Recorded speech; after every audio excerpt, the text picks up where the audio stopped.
I'm Peter Fatty. This 5-minute video describes the occlusion approach that I've developed for training baseball pitch recognition.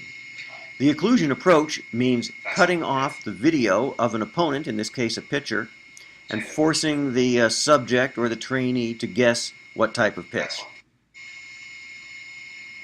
Now, in the early 2000s, I took this research laboratory method used since the early 80s and used it for training D1 college players.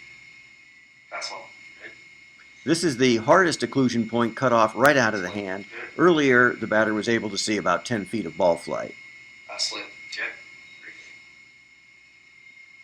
Occlusion training was very successful in the laboratory, but of course to be useful we had to be able to get it out of the laboratory and into the field, which meant putting it onto a laptop computer. This is an early prototype by Axon Sports. I used it in the Cape Cod Baseball League for training projects and testing projects in 2012, 13, and 14. The big challenge then was to take the occlusion approach out of the computer and into the batting cage. Here the net is occluding the pitch. Yes. The batter's working on a two-pitch combination, that is, pitches coming out high. It's either a fastball or a curveball below the line. Fastball he takes or he hits, curveball below the line he'll take. No. Reads curve, takes the pitch. On the other hand, if the ball comes out over the line, fastball he takes, curveball he hits. Yes. And we take this into the bullpen as well for stand-in drill. Now, people say they've been using stand-in drill since they were kids.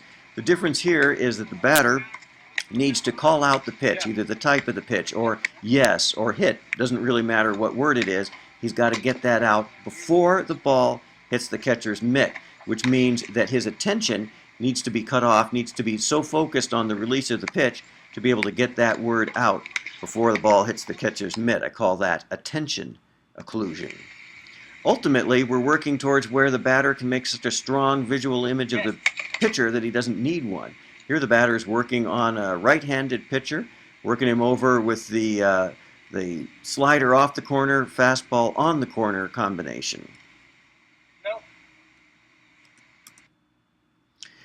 A full pitch recognition training program then has a number of elements to it. It's got the technology, which we use for testing and training, but it's also got the batting cage drills. It's also got the focus that we've developed on combination pitches. Warren Spahn said a pitcher needs two pitches, one they're looking for, one to cross them up. Of course, you have 3 or 4 or 5 pitches, but any particular pitch out of a zone is going to be one or the other.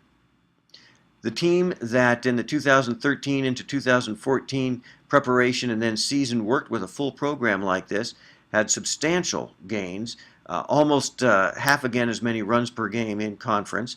All of the offensive statistics up, including the walk to strikeout ratio considered to represent plate discipline. And this compares to another team that was also very good and improving through that same time period. And as the chart shows here, you can see the team in blue, the trained team, improving, yes, improving, but also improving beyond reasonable expectation. Even more meaningful than the gains for the program, for the team, however, were that the best players got better. And here, the switch hitter that you saw earlier in the bullpen, Matt Teller, was drafted 10th round by the Braves. He improved his power substantially in his senior season, while at the same time not losing his plate discipline. And he hit 5 more home runs off of curveballs in 2014 than he had the previous year.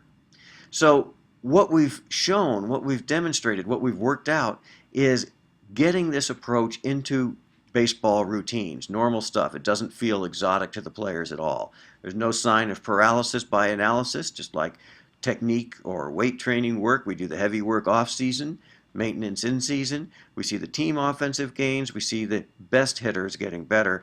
And now, going into a second season, we see the coaches taking ownership of the program. I'm still doing research with it, but they're doing the training. It's their program.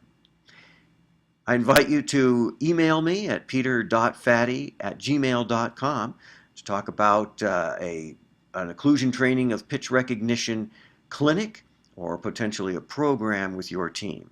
Thank you for your attention.